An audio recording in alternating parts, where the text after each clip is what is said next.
Hello, everyone, and welcome to the National Black MBA Association's Wednesday webinar series. Thank you for joining us. Before we get started, I would like to take a moment to acquaint you with a few features of this web event technology.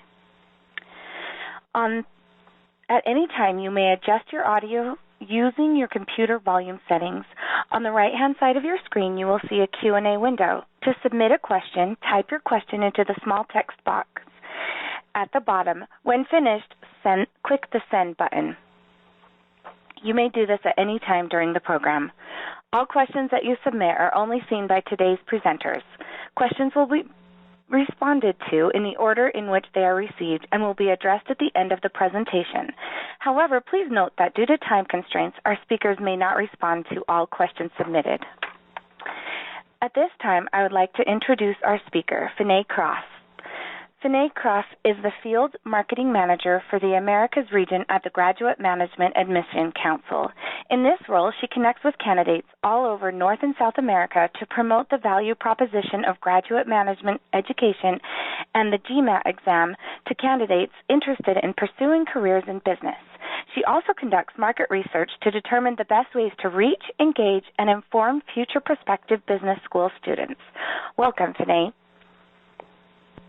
Thank you. Thank you all for having me, and good afternoon, good morning, everyone, depending on where you are. So today, I'm going to walk you through the GMAT exam. So I would imagine if you're here, that means that you have some interest in business school. With that, I'm going to walk you through the exam, what to expect with the exam, and how to best at least begin thinking about how you might want to prepare for it. So, as was stated, my name is Finney Cross. I'm with the Graduate Management. First of all, let me mention one quick thing for you. If you go to mba.com/surveys, it's a great opportunity to win a GMAT exam voucher that you can use towards the purchase of your exam. So it would be a $50 exam voucher that you can use towards the purchase. The exam is $250, so it saves $50. If you are just exploring your options at this point and you're not at that point yet, also have the opportunity, it's your choice, that or an Amazon gift card, but go to mba.com/surveys. It takes you 2 minutes top to complete the survey, and you have an opportunity to win that.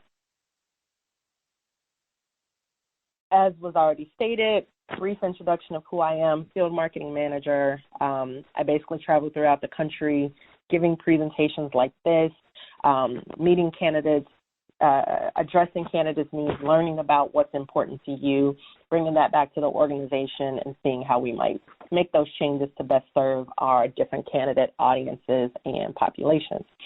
So I'm going to likely take questions at the end because there's a good amount of content for us to get through. So as you have a question, please post it, and I'll make sure that I address as many, if not all, questions at the end of the presentation.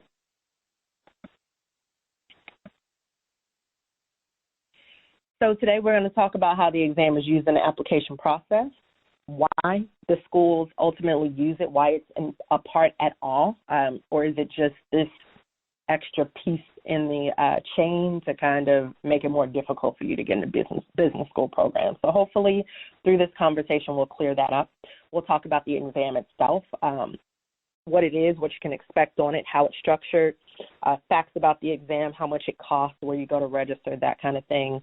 And then I'll give you some tips on beginning your preparation for the exam as well. So I'm with the Graduate Management Admission Council. Basically, we're a council of business schools. So most people assume that we're a company that makes tests. We are a conglomerate of business schools. So we advocate for graduate management education. We work with schools, corporations, and students alike. And then, of course, we make the GMAT exam, among a few other assessment exams as well. So why take the GMAT exam? First, I always like to address the elephant in the room. Most people, and I don't know where you are in your process right now, but most people, when they think about the GMAT exam, there's like a big red X. You know, it's either they've heard it's super hard or there's a lot of stress or trepidation approaching the exam. And I get it. It's a high-stakes exam. There's a lot riding on your performance for the exam. So I can't really change the fact that an admissions exam is just a part of this process. But what I'm going to ask you to do is to try and take a fresh perspective on the exam. So once you're ready to submit that application, everything else is done. You would have your undergraduate GPA. It is what it is. The amount of work experience you got, who you were able to find as recommenders, all of that, it's pretty much set in stone, and so you're working with what you have. But with the GMAT exam, this is that one piece that you have some control over. And it really is, this exam, while challenging, it's a reasoning exam. So in order to be successful in a reasoning exam, it's really going to take a lot of self-evaluation. And so the more you understand yourself, how it relates to the exam, understand what the exam is testing, and to be able to build that bridge, the better you'll do on this exam. So really think about it as that one piece that you can actually control. So it's not really the piece that's going to keep you out, but it can be a tool to help you get in the program or take you to the place that you're looking to get at.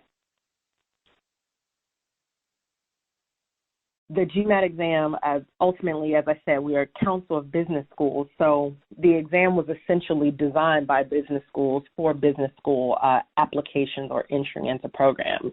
It was designed about 60 years ago. At that point, there was no standard form of admission. Every school was kind of just doing their own thing. Then came the GMAT exam. So it was designed to measure those skills that really matter in those programs and ultimately by the employers who will be making those hiring decisions once you matriculate through your program. And still, 9 out of 10 new MBA enrollments. So that means we've made it through everybody who applied. But the people who actually got into a program, 9 out of 10 of them used a GMAT exam score to make that decision. So it's still a really prevalent aspect of the process and a preferred exam as it relates to business school admissions. So the reason why business schools use it is because it's going to give them a prediction of your academic success in their overall program. So the GMAT has been around, like I said, for 60 years, and we conduct what we call predictive validity research, and we'll do that for specific schools. And with that, we're going to better understand how the test scores correlate with academic performance of current MBA students. So what's going to happen is that they'll take a class of a class that's going into an MBA program. It'll look at their GMAT exam scores, and then it's going to compare those GMAT exam scores, the section scores and the total scores, with the course grades. And so it does this year over year. And with that, those correlations allow for that predictive ability so that they have a better understanding of how you perform. So here's an example. You come into the application process. They really have no idea how you're going to perform. I mean, some people, maybe you've been out of school for a year or two. Some people have been out of school 8 years, 10 years or more. So they don't have much of an idea. But this GMAT exam score is going to give them a nice range. So in this example, however this person scored, it showed that they may fall somewhere between a 3.2 and a 3.8 after you factor in that GMAT exam score. From there, they'll look at your writing assessment and your integrated reasoning section. Now, those are 2 sections of the 4 sections on the GMAT exam. So as some of you may know, and we'll get into that later, the total is only comprised of 2 sections of the exam. So I get the question all the time, well, how do the schools really factor in your essay, or how do they factor in your integrated reasoning? It's going to vary school to school. So that's always if you have the opportunity to connect with admissions officers, which I absolutely suggest that you do, whether it's you get to know them via email or phone, or you meet them out on the road at one of the tour events. That's a question you can ask. How strongly do you consider the integrated reasoning section? What elements of the essay do you look at? So you can learn more about how they use those parts in their admissions. They'll add on other elements and ultimately arrive at a prediction of how you perform in their program. One of the myths we hear all the time is that people just assume you need a high score. And while a high score will always help, it is not a necessity, and that's going to be because they're going to look at everything. They evaluate candidates holistically. So I always like to use an example of we do digital events here at on NBA.com all the time, and we had a top five, an admissions person from a top 5 program on, and she gave an example about how there was this woman that took the GMAT exam 6 times. On her 7th time, she scored a 500. And everybody in her office was so excited for her.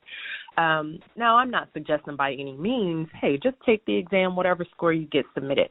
I absolutely believe that you should submit your absolute best performance. However, once you've done that, don't deny yourself or say, my score doesn't fall in the range that I see on the website, because you never know what they're looking for. There was something about this particular person, some other element of her background that made her really compelling. And you have no idea how they're looking, what they need when they're building these classes. And you might just have that special nuance about you that's bigger than your GMAT exam score. So it's going to be holistic.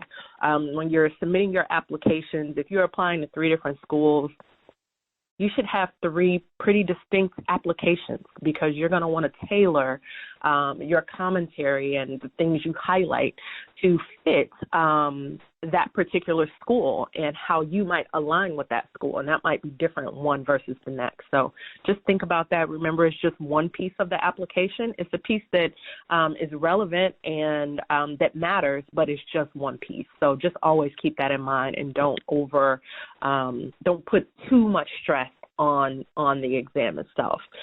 But the GMAT exam does have value, and the value to candidates is that, if you get a great score, you're going to stand out. If you, it gives you an opportunity to compensate. So undergraduate, depending on how long ago it was, even if it was just a few years ago, it may be that opportunity to compensate for those areas that might be less compelling. It opens doors to scholarships. There are quite a few scholarships as it relates to graduate school that are tied to those GMAT exam scores, and then it helps you to prepare you for business school. People often refer to preparing for the GMAT exam as like your first MBA course, and we'll get into that a bit more on why that is. For schools, it gives them that opportunity to have an assessment about your academic potential, and that's that one element of your application that will be apples to apples. So everything else is going to be different in terms of the amount of experience you have or your discipline or function you've worked in, but this is that piece that's going to be comparable candidate to candidate.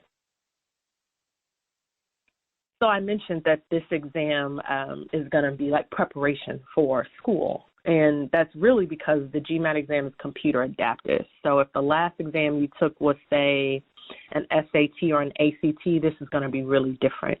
Whereas this exam is done on a computer, and it builds itself around you. So when you begin the exam, you start with a question of, let's say, median difficulty. And then your score at that moment that you begin is a middle range score. If you answer an item correct, then you'll get a harder question next. When you answer an item incorrect, you'll get an easier question thereafter. So what's essentially happening is the exam is building itself around you. You can't skip any questions, and you can't go back, and every single item is going to count towards your overall score on that individual section. But what that does is it makes for a really accurate and efficient exam. So going back to what I was saying about being very different than your SAT or ACT, a lot of those exams are more around aptitude, whereas this exam is all about reasoning. So it really takes time and discipline, a structured approach to preparing for this exam versus cramming a bunch of information for 2 weeks to get an item correct, if that makes sense, because there is an expectation that you have a certain level of mastery as it relates to certain skills and concepts that are going to be tested. So now it's just testing your ability to reason within those constructs. So here's an example of another myth we hear all the time is that only the first 10 count. Like, you need to make sure that first 10, you get those right. And while there is there's something behind this. This just doesn't paint the full picture. So the thought here is that if you tank at the beginning of the exam and you continue to get an item wrong, which gives you an easier item, and an easier item that works in tandem with your score. So just as you start with that medium range score, that would suggest that your score is falling, and then you'll likely have a lower ceiling or maximum in terms of how high you could score at that point. And so while that's a sensible theory, what it doesn't consider is the other side that you have to make sure you're accounting for, and that's the fact that every single item counts in the GMAT exam score. So if you were to go with that theory and say, okay, let me make sure I get this first 10 right, and let's say you have 60 minutes on the section and you spent 30 of your 60 minutes on that first 10, then you got 30 more minutes to answer 20-something odd more questions. So, and you're likely not going to get to the end, which will be a deduction. The whole point here is that it doesn't really take into consideration the full picture. So while you do want to do your best to get items correct, you also want to make sure you're factoring in your pacing and how much time it's taking you on each question so that you can get through all the material. What this chart is on the right is just giving you a visual of how the scoring and the questions and all those pieces work together. So I'm just going to quickly run through this. Person, they answer their first question. You see the X there, meaning they got it wrong. So you see the question level of difficulty. It goes down, it gets easier. They got that one wrong. You see it go down again, and you see how the score is tethering down as well. So as they start to get items right, you see the score is going up. So that's essentially how this exam is going to work on each section, and then you'll get a section score for each of the computer and adaptive sections on the exam. So I just mentioned that if you get an item wrong, then you'll get an easier item, which would, I guess you would blanketly assume that anytime you get the impression that something is easy, that means you got it wrong. I really just point this out is just to say that there are quite a few reasons why you might get the impression that your item was easier. It could be that you got a research question. There are a few research questions throughout each exam, and so that don't ultimately count towards your score. So you might have been doing really well with difficult questions, and then you got a research question. Or the content type could have changed. And so while you were doing well on one aspect or one type of content, once it shifted to a median, level for that content so that it could kind of start you over with the adaptive algorithm. I'm saying my whole point there is that one of our things we like to say here is let the exam highlight your ability and not your anxiety, because people really don't factor in how wound up they are when they're taking this exam. And so I meet people all the time who, when they take the practice exams, they're like, oh, I was doing great. I was scoring a 680. And then the day of the exam, I scored a 630, and a lot of that could have really just had to do with not really being aware of how the anxiety will play out in the exam and with performance. So just make sure you're considering that easy, if you feel like something was easy, just keep moving forward with your plan. Don't make it a big deal because you really don't know why you might be getting that sense. So let's break the exam down. There are 4 sections of the GMAT exam. First section, or I'll say this is the original structure of the exam. There are 3 in this structure. The first section is the essay, which is an analytical writing assessment. It's just one question, and you'll get an individual score of 0 to 6. That section is 30 minutes. The integrated reasoning section is next, 30-minute section as well. You get 12 questions, and you'll get an individual score of between 1 and 8. The last 2 sections, you have the quantitative reasoning and the verbal reasoning. They each have like 30-something odd questions, individual scores of between 6 and 51. And then there's a break before the quant section and then after the quant section. Some of you who are familiar with or have some familiarity with the exam may have heard that the exam is shorter now. So what that means is that the GMAT exam was approximately 3.5 hours, and now it's about 3 hours. So where we made those reductions is that some of these research questions that we used, we realized we didn't need as many of them, and then we pared down a lot of the intro screens and things you have to fill out as it relates to demographic information or instructions and things like that. So we were able to pare some of that down to really decrease the amount of time you're going to spend on the exam and taking at the test center. So that total score is between 200 and 800. So that total score is really going to only include the quant and verbal. So just those two sections are included in that total score. So when you get that score report at the end, there will be 5 scores. So there will be an individual score for each one of those 4 sections, plus your total score. And that's the score you've probably heard about most often, the 200 to 800.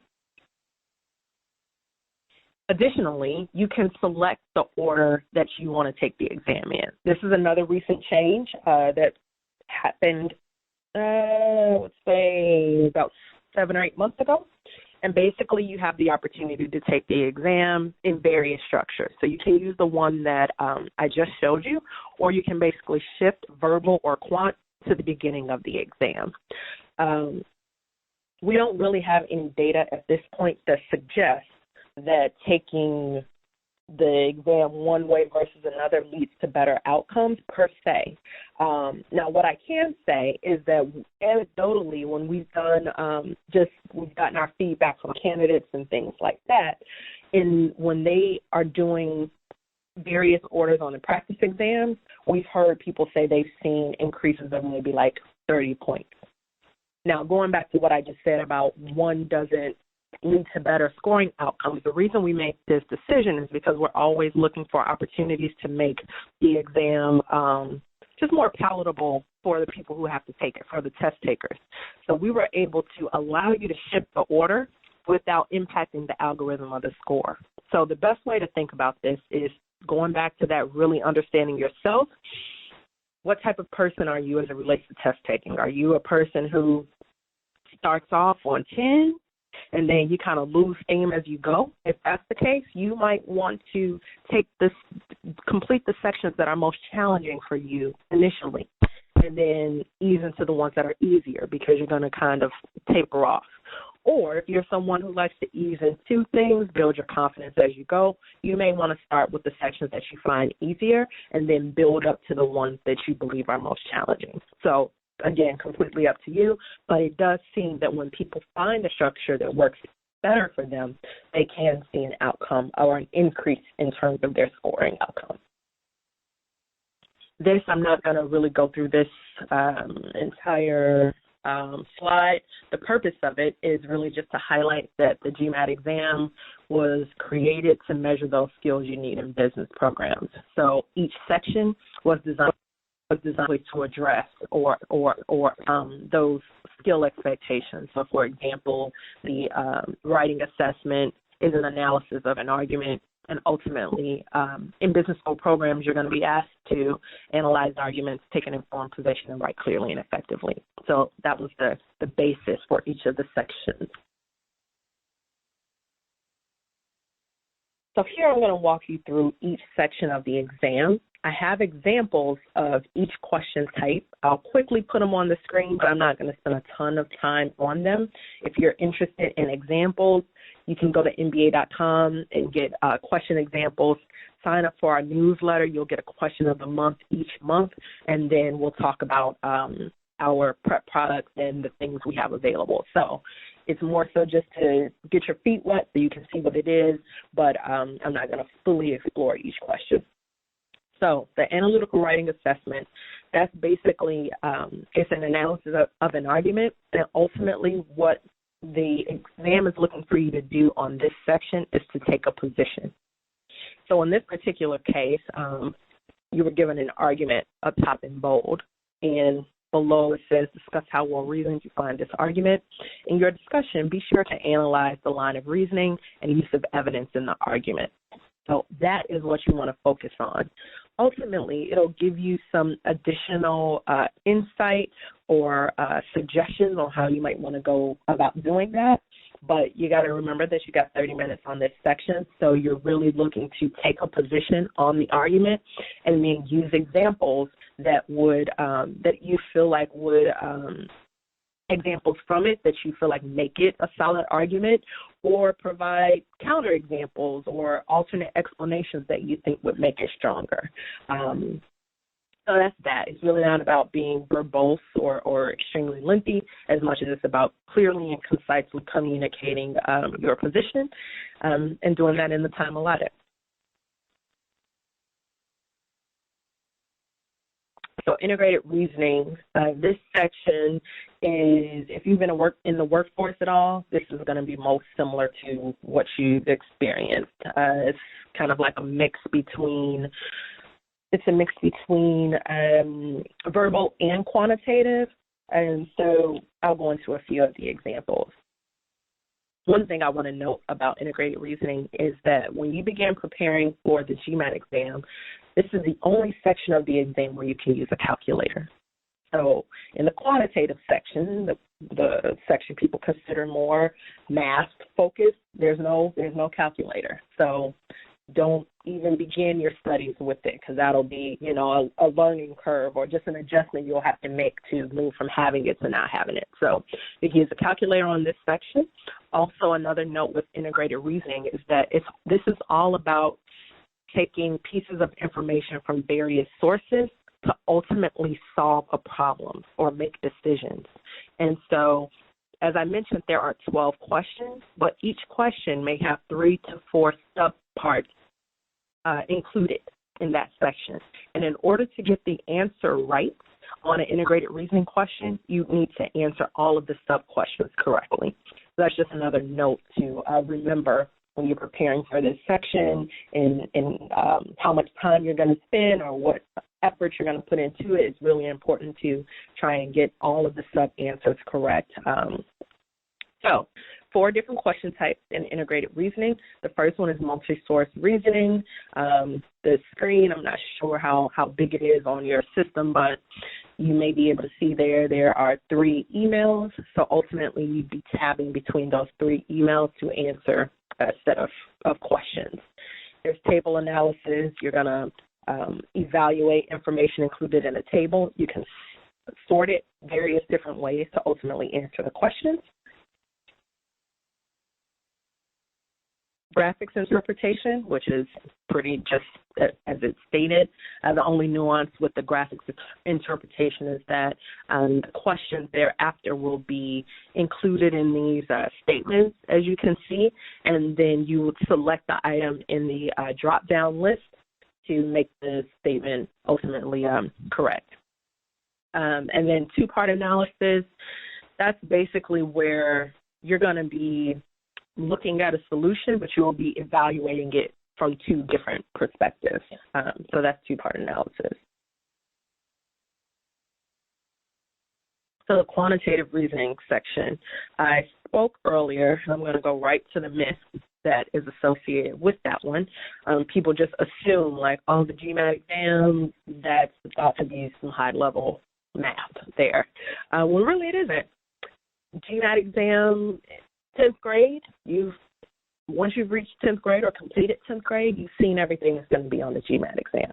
The question is, how long has it been since you've been in 10th grade? For most of us, that was a really long time ago. So it's not only that, but going back to what I stated earlier, is that the GMAT exam isn't necessarily about aptitude per se, as much as it's a reasoning exam. So, for example, on the let's say the SAT or ACT, you might be asked to compute the mean.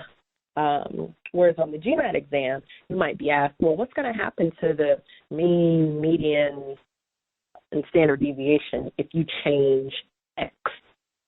So there's the expectation that you have a level of mastery as it relates to those concepts. So now it's going to be all about how well you can reason within those concepts. So that's just something to remember. One thing I always say when it comes to the quantitative reasoning section is everybody likes to go out and get the big official guidebooks. Those are great. You dig into it. You want to note the types of math skills that are being tested, and then have that conversation with yourself to say, hey, I'm seeing a lot of prime numbers, or I'm seeing a lot of fractions, and I really don't remember the foundational, principles as it relates to working with fractions. You might have to take that step back, reacclimate yourself to what that is, and then come back to studying and preparing for the exam, because that's really the only way you're going to have a level of confidence in your performance on exam day is if you are really in touch with how well you are, how well you perform on certain skills or how well you don't, so that you can really do what you need to do to get to the next level versus just kind of taking it and seeing what happens. Perhaps you can get this one and perhaps you can't get the other one. So that's just a note there. There are 2 question types for the quantitative reasoning section. You have problem solving. I won't go through it. And then you have data sufficiency. One quick note about data sufficiency is that, as you can see here, the only question on the screen says, what is the probability that a boy will read? And so you're not going to be expected to answer that question, but you are expected to determine if you have sufficient data to answer the question. So in this example, what is the probability that a boy will read? You need to evaluate which of the items would be enough information to answer that question if you wanted to. Is that one, the other, or both?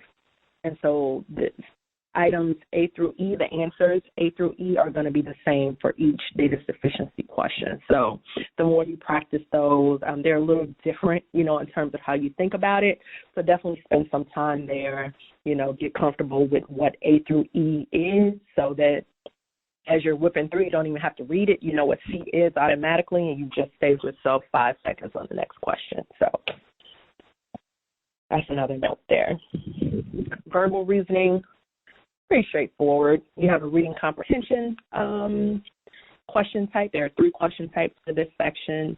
You'll read a passage and then you'll ultimately answer. It's usually a set of questions associated with the passage that you read. Critical reasoning. Leave it there for a second so you can glance at it. And then there is sentence correction. Pretty straightforward. The bolded section, you're going to select the answer that would make that underlined portion and ultimately make the statement grammatically correct.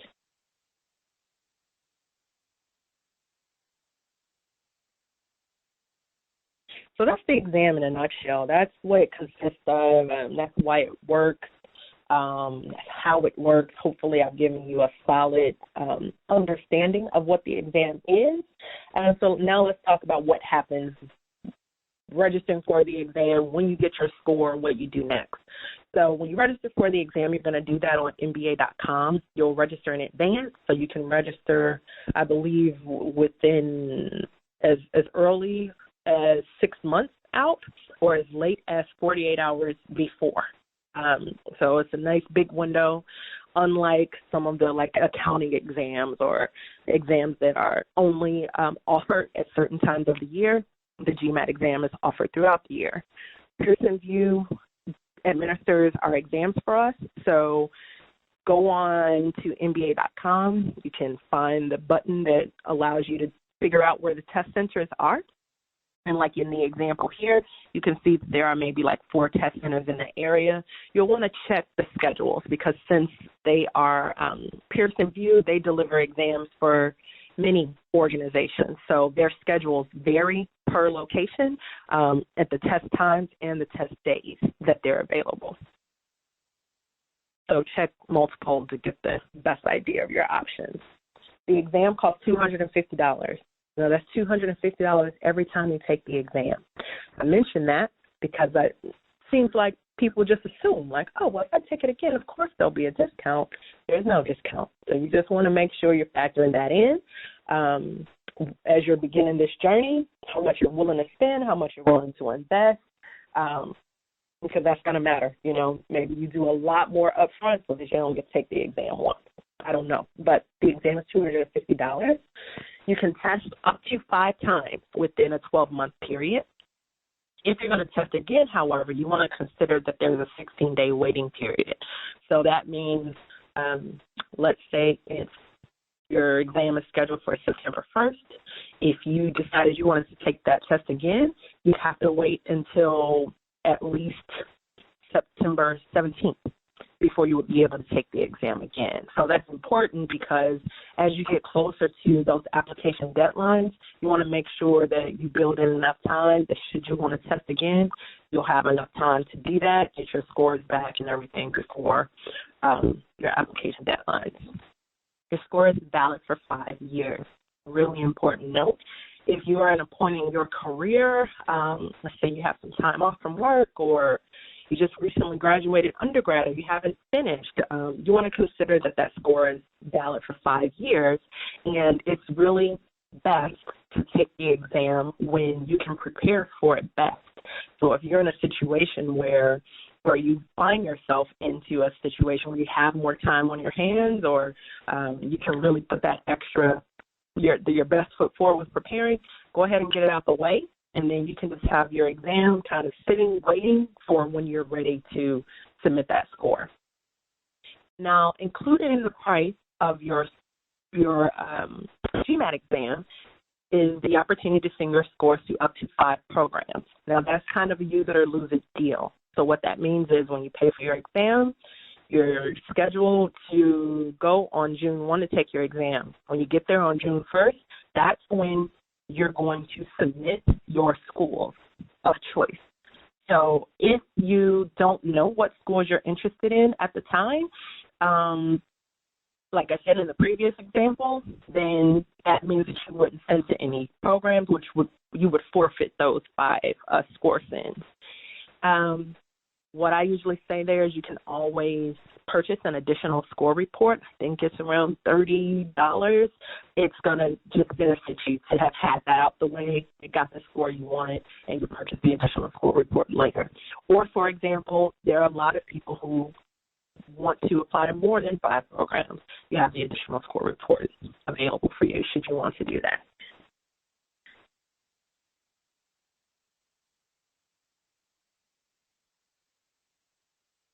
Okay, on the day of the exam, go on to NBA.com. I think there might be a video that you can kind of check out the test center. This goes back to the anxiety piece.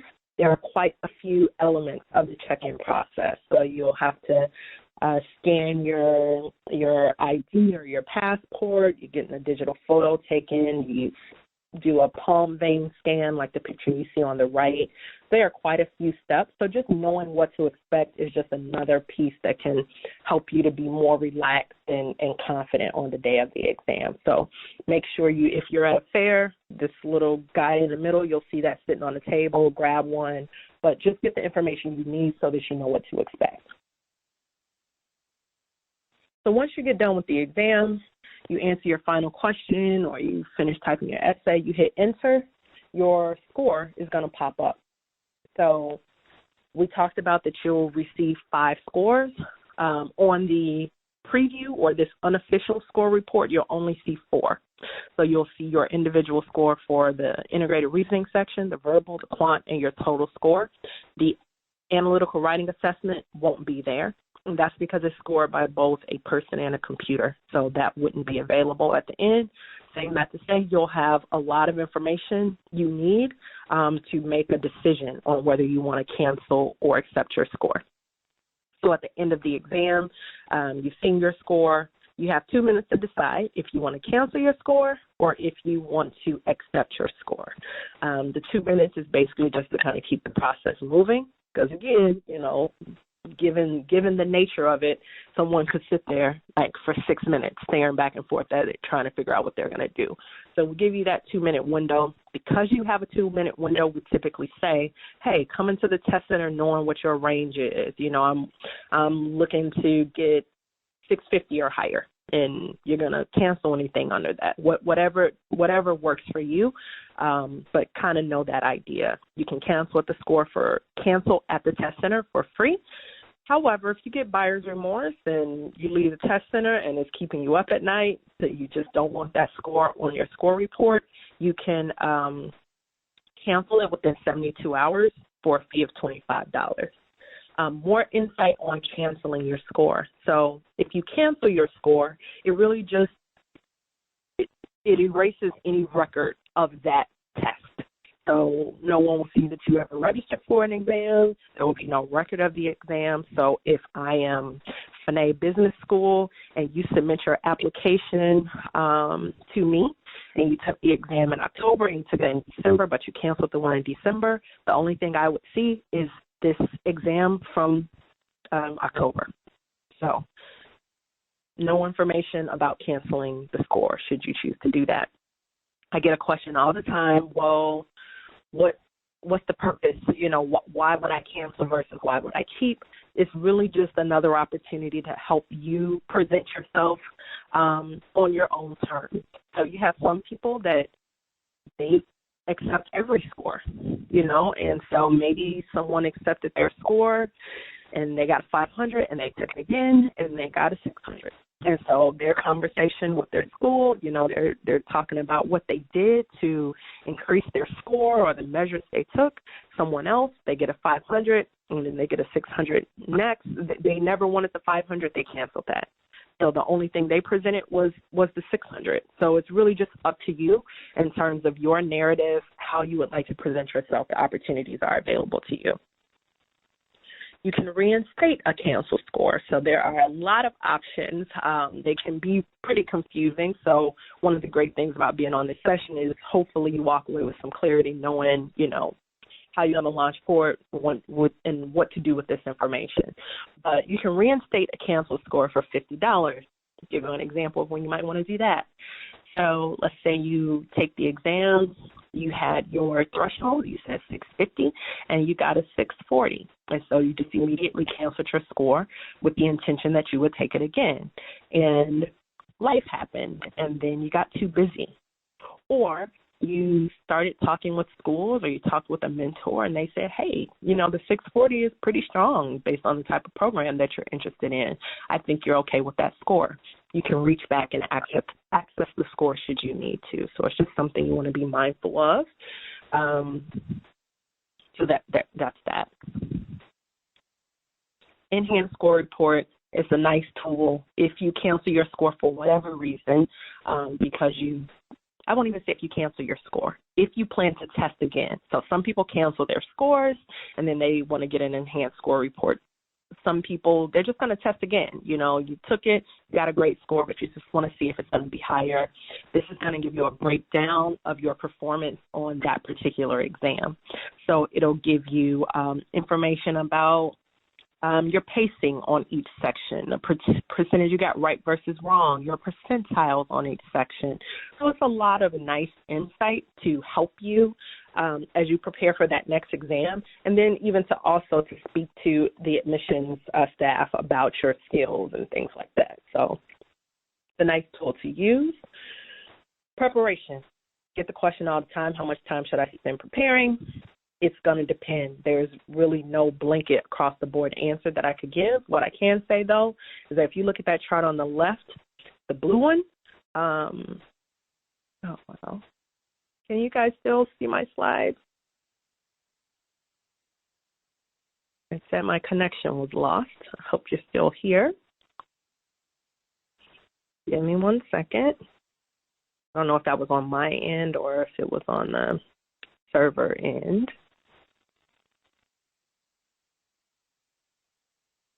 All right, we're back up. Great.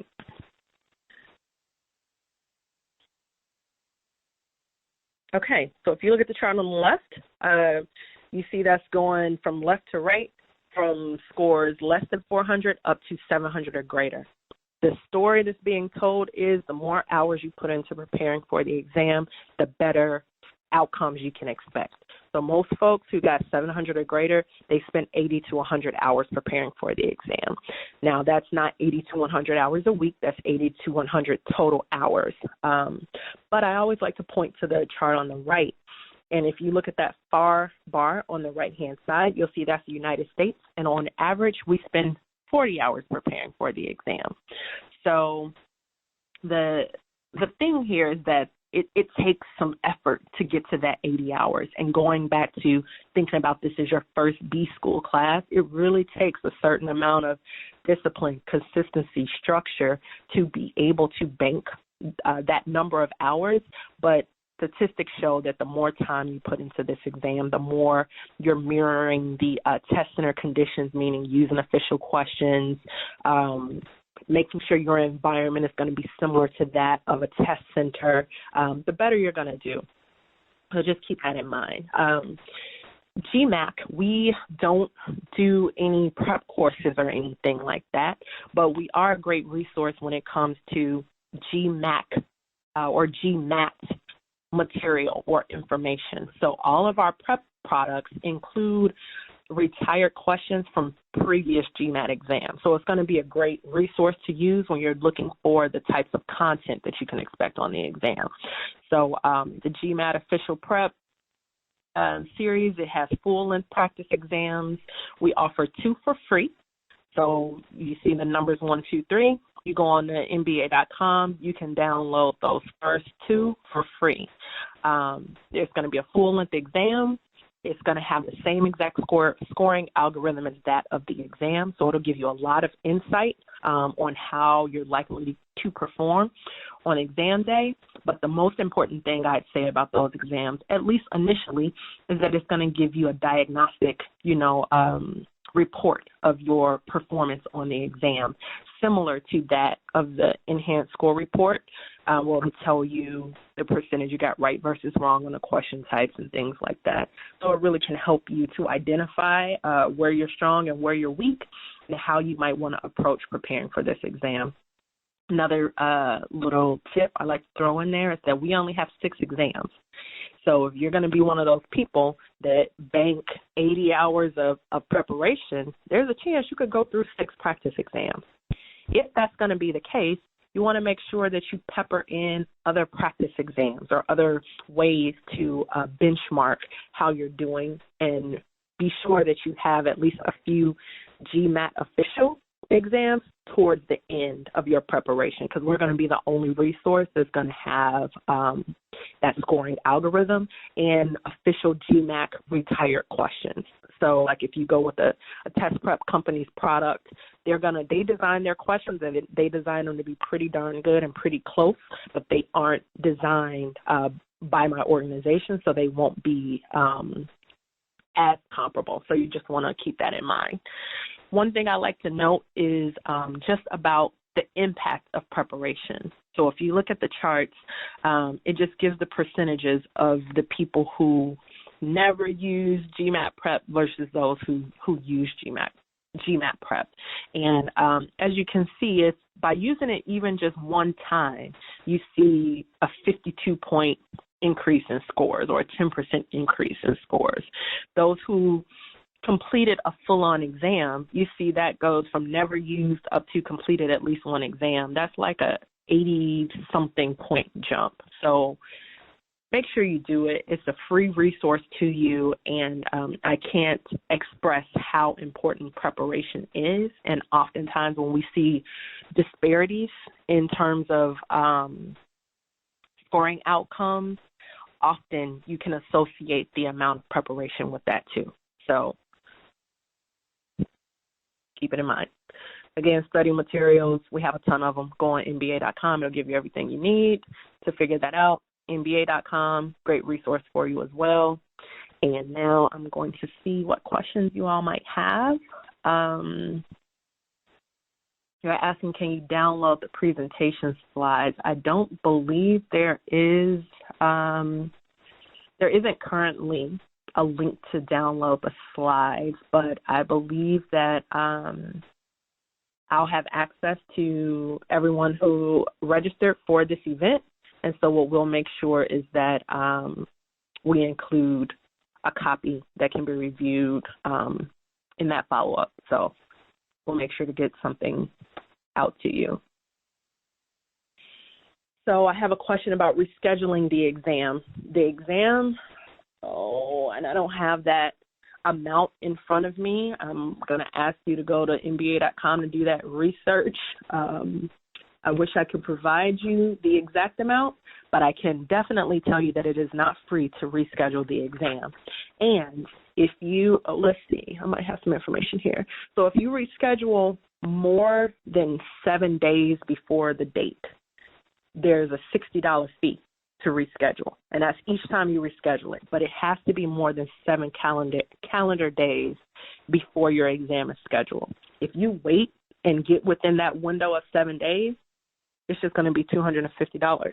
So at that point, you would have forfeited your entire fee. So if there's any opportunity that you think you might want to reschedule, make sure you put that maybe like a tickler in your phone to remind you when you're 10 days ahead of your scheduled date, so you can know that you need to call in or do whatever you need to do to reschedule it prior to that. But it's a $60 fee.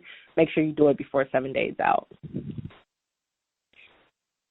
Do you receive the score at the test center immediately following the exam? Oh, it looks like, yes. You see that we answered that. Yes, you do. You see your unofficial score. Only reason it's called unofficial is because it's not coming directly from us to the school, as it will once they receive your official score, but there will be no changes to the score, the one you see there versus the one that's official. I get this question all the time. Can you choose the highest score to be reported to the school? I guess that's like if you've taken the exam a few different times and you have multiple scores on your score report, you cannot choose which one you're going to send, which is why we describe it as canceling versus accepting. Any score that you accept now lives on your score. And any school that you apply to thereafter, they're going to see all of your activity. But the good thing is that this is a common thing, for people to take the exam more than once. And because of that, the school is going to consider your highest score.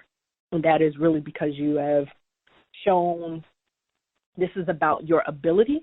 So the highest score represents your true ability. Even if, let's say, you scored 700 and you got a 680 the next time, they've already seen that you've shown the ability to perform at the 700 level, though for whatever reason you didn't reach that the next time. So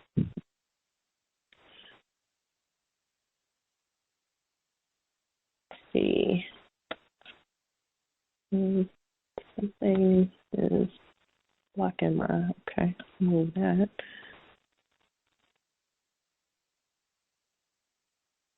You're asking, can we go back? Someone's asking, can we please go back to the resources?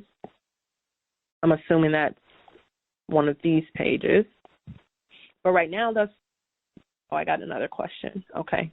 Let me know if you have any other questions, because I'm pretty much out of questions at this point, but we have a few more minutes. So if you think of something else, let me know.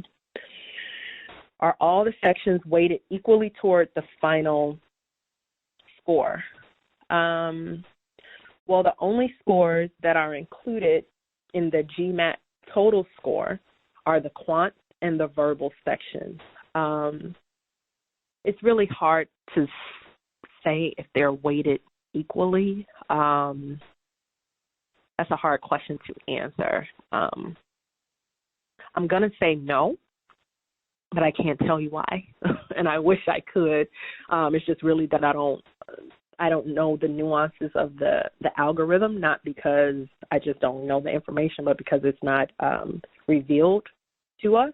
But the reason why I would say no is because someone could get a 41 on verbal and a 50 on quant and end up with one total score. Someone else could have the same scores, and their total score could be different because there are so many factors that are being considered to come up with that total score. And I'm not exactly sure how it works in that regard, but what I can say is that a GMAT doesn't work in a way that each question is worth 3 points. And so then, therefore, if there are 60 points in quant and 60 points in verbal, then they're the same. So hopefully that cleared it up. I can give a definitive no, but I can't tell you exactly why. So.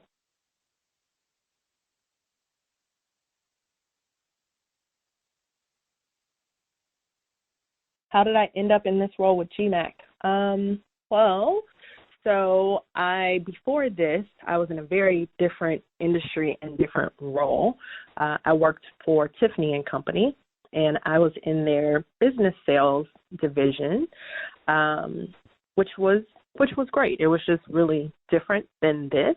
One of my desires was to broaden out. That role was more of a relationship management role, whereas this role is more marketing. I still do a lot of relationship management because I work with our partners, so it was a great opportunity to keep doing more of what I was doing, but then also expand and learn more.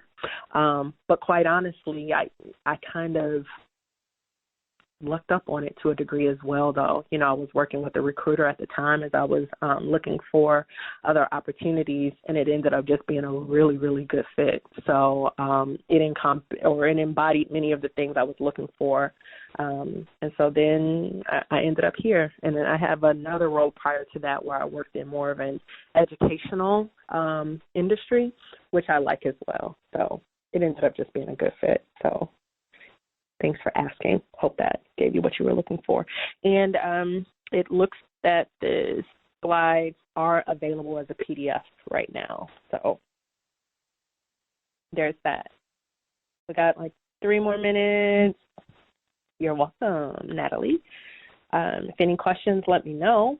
If not, then I can throw it back, and best of luck to you all. One thing, just try not to overcomplicate the exam. It's complicated enough to figure it out and how it works, but in terms of making it more than it is, putting more stress on it, try not to do that. Think about it as an opportunity. If you can really figure this thing out of where it could take you, so think about it that way. Best of luck to you, and I hope to meet some of you out on the road in the future.